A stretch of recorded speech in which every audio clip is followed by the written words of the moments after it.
What is up, everybody, and welcome to FLW Videos. In today's episode, I'm going to be talking about the top shadow Pokemon that are worth powering up in Pokemon Go, and as a sidebar, are also worth TMing away the move Frustration whenever we get an event that allows us to. That actually serves as the main motivation for this video. So we've got the event Luminous Legends Y, which from May 18th until May 24th, we are going to be able to use a charged TM to go ahead and TM away the move Frustration, meaning that the shadow Pokemon are going to gain access to their regular move pool without having to unlock a secondary charge move to get access to the regular move pool. So with all of this being said, a lot of people are curious as to which Pokemon they should focus on. And this list is going to have Pokemon that are going to require Elite Charge TMs, Elite Fast TMs, and then secondarily having some that don't even have any exclusive moves, meaning they're going to be more accessible and not as high of a cost, if you will. This video is going to be specifically focusing on the raid side of it, so if you want to see a PvP version of this video, make sure to let me know in the comment section below. But anyways, if you do enjoy this type of content and it is helpful, make sure to hit that like button and subscribe. But without further ado, let's go ahead and get into the video.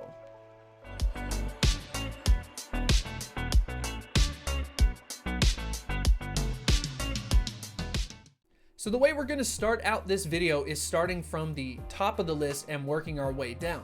But if you don't have some of these top options, don't worry about it because they're all going to be great investments. Some are just simply greater than others. So hopefully you have at least one of these Pokemon that we're going to be covering on this list. So anyways, let's go ahead and get into the number one position. We've got Shadow Mewtwo. So Shadow Mewtwo, of course, going to have an attack stat of 300, just like regular Mewtwo, but the bonuses are going to affect it a little differently. You get a bonus on the attack and then the defense gets nerfed, but as far as raids are concerned, that can actually be a little bit of a benefit. But regardless of that, the ideal moveset that you want to use is Confusion as well as Psystrike. Psystrike, however, is going to require an Elite Charge team to be able to have access to that. But honestly, that's not going to be that big of a deal because when you're talking about a Pokemon like Mewtwo, it has access to just so many moves. You could, if you wanted to just not use an Elite TM immediately, or you don't have one immediately, but you wanted to just use your Shadow Mewtwo, you could even throw on an Ice Beam, and it's still going to be solid as an Ice-type attacker just because of the all-around stats.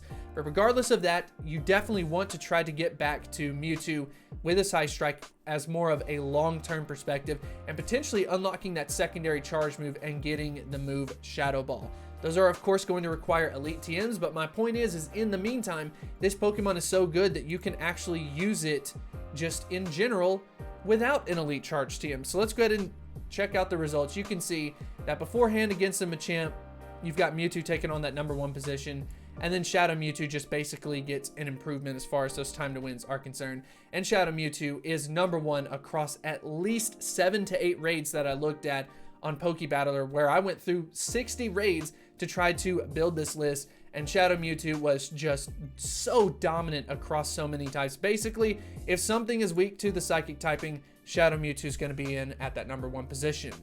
Into the second position, we've got a Pokemon that is also very dominant, not quite as dominant as Mewtwo, and that's going to be Metagross. So as far as Metagross is concerned, its best stat is technically its defense stat, which is going to be helpful, right? Because it does get nerfed for defense because it is a shadow. But then secondarily, it also has a pretty good attack stat. But honestly, I think what's going for Metagross is the fact that it is a steel type Pokemon and it has an incredible moveset. Unfortunately, or fortunately, I don't know how you want to look at it, we've got Meteor Mash, which is an exclusive move. So you are going to need an exclusive TM, charge TM to be able to get Meteor Mash. Meteor Mash is just an incredible moveset for Metagross to really accent its different strengths going on with its stats. So Metagross just dominates so many different types. It's in a very similar situation as Mewtwo. If you're going up against a Pokemon that is weak to the steel typing, you can bet that for the most part, you're going to end up seeing this Shadow Metagross taking over that number one position. It's just so incredible from a DPS and just a general perspective as far as its damage is concerned. So Shadow Metagross is definitely at the top of my list. So anyways, let's go ahead and get into the third position. We've got Moltres. So Moltres is going to be the second Pokemon on this list, if you will, that's going to be dominant from more than one typing. But unlike the Pokemon Mewtwo, Moltres has flexibility in its quick moves where it can get stab off of 2 different types of moves. And of course, we're going to be talking about that. Really, when we take a look at the stats, it's not really its stats that are going to be what makes Moltres so great. It's a combination of the typing and a combination of the moveset. So as far as flying type moves are concerned, we've got Wing Attack, and then we've got Sky Attack, and then we've got Fire Spin as well as Overheat. Now Sky Attack is going to require an Elite Charge TM, but I can promise you, when you're talking about Pokemon that are attacking from the flying type, you are going to see Moltres near the top position. It's either number 1 or it's like number 2 pretty much all the time when you're talking about flying type. And then from the fire typing, it slips back a little bit, but it does have a couple of instances where it takes over the number 1 position due to the fact that it also has on that secondary typing of flying. So basically what I'm saying is that Shadow Moltres is going to be more dominant as a flying type attacker, but simultaneously it is pretty good as a fire type attacker. And the reason why I'm bringing that up is because it once again does require an Elite Charge TM to get that move Sky Attack. So if you don't have an Elite Charge TM or don't want to use one, then you could consider using Moltres as a fire type attacker. So anyways, let's go ahead and move on to the next option. This is going to be one of my favorite Pokemon on this list, and what could be argued as one of the more accessible options on this list, and that is Machamp. So Machamp is going to not necessarily have the greatest stats, but it really has to do with its comparison versus those other fighting type Pokemon. Machamp has been dominant for just so long, and having the move counter and Dynamic Punch really helps. Conkeldurr did manage to take over the number 1 spot as a fighting type attacker for a while, but then of course when Machamp ended up getting its Shadow variation added into the game, Machamp took back that number 1 position, so I'm definitely excited about this Pokemon. By the way, a little bit of a story time. So as far as Machamp is concerned, Machamp is actually my favorite Pokemon in the Pokemon franchise. And for me, I never had a 100% IV Machamp. So I thought, you know what? I've got this Shadow Machamp that's a 13-13-13. Why don't I go ahead and purify it? That way I can get a 100% IV Machamp. Well, to some extent, it was a success because I did manage to get my first 100%, but simultaneously it was also a failure because the Shadow version of Machamp is completely dominant over the regular form of Machamp. But anyways, let's go ahead and take a look at the raid performance for this Machamp. And as you can see, we've got Shadow Machamp in at that number 1 position. And then of course you've got the regular Machamp in at that 4th position. So Shadow Machamp managing to jump over Lucario as well as Conkeldurr to take back over that number 1 spot from the fighting type. Very excited about this Pokemon, and one that I am so looking forward to, and not purifying it this time. But anyways, let's go ahead and move on to the next Pokemon. We've got Raikou, so another legendary Pokemon on this list, but don't worry, as we go further down, there are going to be less and less legendary Pokemon. So as far as its stats are concerned, it's really just looking good all around. There's not necessarily a single stat that sticks out. As far as the ideal moveset that you want to have, you definitely want to go with Thunder Shock as well as Wild Charge. So let's go ahead and take a look at the performance for Raikou. If we go ahead and go up against a Mega Blastoise, we can see so many of these electric type attackers in here, but what you're going to see in general is that Shadow Raikou manages to take over the number 1 spot compared to the other electric type attackers. And simultaneously, we're going to get a little bit of some switching between Magnezone and Electivire depending on the bosses, but I can go ahead and foreshadow some of these Pokemon, or one of these Pokemon, is at least going to be on the list a little bit later on. But anyways, Shadow Raikou, absolutely amazing. You could even throw on a Shadow Ball if you wanted to for Raikou, if you wanted to use it as more of a fun ghost type attacker. It of course is not a ghost type Pokemon, so it won't get the stat benefit, but because of its stats being pretty good, it's still going to be a generally good performer. So anyways, let's go ahead and move on to the next Pokemon. We've got Tyranitar. Now, very excited about this Pokemon. So Tyranitar, very similar to Moltres in the sense that it's pretty good from 2 different typings. We've got Smackdown and Stone Edge from the rock typing, as well as Bite and Crunch from the dark typing. And then of course, you've got the quick move Smackdown, which is going to require an Elite Fast TM. So basically in this particular case, you are of course going to want to unlock Frustration so that you can gain access to just a regular charge move. And then you're going to want to use an Elite Fast TM to be able to get that move Smackdown. So not an Elite Charge TM, I want to go ahead and point that out. It's one of the few Pokemon on this list that has that situation. As far as the stats are concerned, honestly, everything is looking good. It is a very well-rounded option, hence why it can also do pretty good from both of these different types. So we can, of course, go ahead and take a look at the raid results. So Mega Charizard Y, a very common Mega Pokemon being put into raids, we can see that Shadow Tyranitar actually takes over the #1 spot over the Pokemon Rhyperior, which also has a Community Day exclusive move in the move Rock Wrecker. But Shadow Tyranitar jumps from the 7th position all the way up to 1st just by adding on that Shadow variation. And then, of course, from the Dark typing, we can see that Shadow Tyranitar is not quite as dominant as the Dark type attacker, but you will find that it's hovering around the #2 spot, #3 spot fairly regularly. And if it's getting beat by something, it's getting beat by a Mega Evolution Pokemon. So I think that that at least gives it some leeway, in my opinion, to where it is still a dominant attacker. It just may not be the most dominant attacker from that typing, but what it lacks in overall performance as far as #1 is concerned, it picks up in just being consistent. So anyways, let's go ahead and move on to the next option. We've got Mamoswine.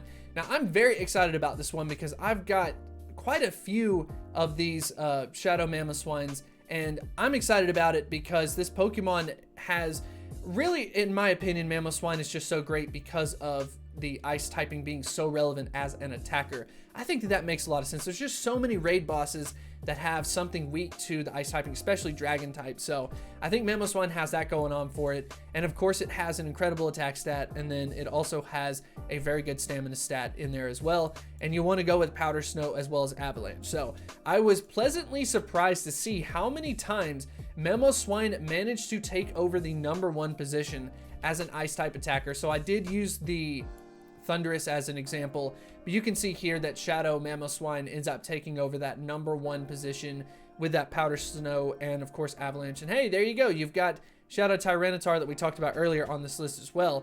But basically, I'm super surprised and pleasantly surprised at how many times I saw Shadow Mamoswine on the top position or the #2 position. And of course, that's going to come down to the typing of the legendaries and the megas. There's just so many that are weak to that Ice typing, but Mamoswine's definitely a welcomed addition, and you don't have to use any type of elite TM to gain access to the moveset. Up next, we've got two Pokemon that I want to actually cover simultaneously. We've got Dragonite as well as Salamence. Now, as far as the stats are concerned, we can see that Salamence technically has a little bit higher of an attack stat over Dragonite. But you can see that the defense stat is just super low for Salamence, defense stat looking good for Dragonite, and then stamina is kind of like roughly the same between the two. And then a secondary coincidence or similarity between them is the move Dragon Tail and Outrage being the most ideal. Unfortunately for Salamence though, the move Outrage is a Community Day exclusive move, so you are going to need an elite charge TM to be able to unlock that. Of course, after you TM away Frustration. So of course, with these Pokemon, the main point that I want to say is these Pokemon go back and forth as far as their performance is concerned, but they're consistently kind of like paired together. They rotate a little bit, just kind of depending on the boss. So it really comes down to which of these Pokemon do you have access to. And then of course, considering the fact that Shadow Salamence is going to require an elite charge TM to get access to the move Outrage. As far as these Pokemon are concerned, I think it would make more sense to go ahead and put Dragonite up ahead, considering all things, especially related to the community exclusive move for Shadow Salamence. But yeah, going to be some incredible Shadow Dragon type Pokemon. So anyways, we can go ahead and get into the 10th position on this list. We've got Magnezone. So I decided to put Magnezone on this list because it wasn't necessarily in at the #1 position for a lot of raids, but the main point is that it did get #1 in at least a couple of raids, but then secondarily, it was just consistent. I think that its typing really helps with that because of Steel type just being able to resist so many different types. But we've got Magnezone here with Spark as well as Wild Charge. And like I said before, I fought back and forth between Magnezone as well as Electivire, but ultimately I did decide to go with Magnezone. So let's go ahead and take a look at some of these performances. So we brought it up before that Shadow Raikou is dominant from that electric typing. So of course, it makes sense for it to be in that #1 position. But consistently, what you're going to see is Shadow Magnezone tends to kind of hang behind that. And in this particular case, Shadow Magnezone against other Shadow electric type Pokemon like Shadow Zapdos and then Shadow Electivire here. And they will rotate a little bit, but generally speaking, Shadow Magnezone is a very consistent Pokemon, which is why I decided to put it into the top 10. So beyond the top 10, there are of course a couple of other Pokemon that could be listed as alternatives. Believe it or not, you can actually get yourself a Shadow Aerodactyl, and it gets put into the #1 position in at least one raid that I could find. I believe it was a Mega Pinsir, if I'm remembering right. So I just thought that was kind of cool, because I think a lot of people are going out trying to shiny hunt that Shadow Aerodactyl, and you may be saying, well, it's not useful, but technically as a rock type attacker, it is pretty good. So I wanted to point that out. We covered Electivire a little bit, just a little bit less consistent than Magnezone. And then we've got Weavile. So Weavile is going to be the second option, in my opinion, to a Pokemon like Mamoswine. And then just kind of a fun one is going to be the Shadow Gardevoir, where it does manage to be one of the best fairy type attackers, especially as a shadow type Pokemon, and it has at least one raid where it was able to take over the #1 position. But anyways, I hope you did enjoy this episode. Hopefully it taught you a lot about Shadow Pokemon, which Pokemon to prioritize, which ones are worth the most to power up, and then of course, which ones you want to prioritize to go ahead and TM away the move Frustration when an event allows it. But anyways, I want to know, what is your favorite Shadow Pokemon? Let me know in the comments section below. And if you did enjoy this episode, make sure to hit that like button and subscribe if you want to see more content like this. But anyways, I want to go ahead and give a huge shout out to the patrons over at Patreon. I actually ended up updating some new tiers, and we have a Discord server where we talk about Pokemon Go, we coordinate for raids, we share friend codes. So if you're interested in supporting the channel in that way, and you want to also connect with fellow Pokemon Go players, make sure to check out that link in the description, and I will see you next time.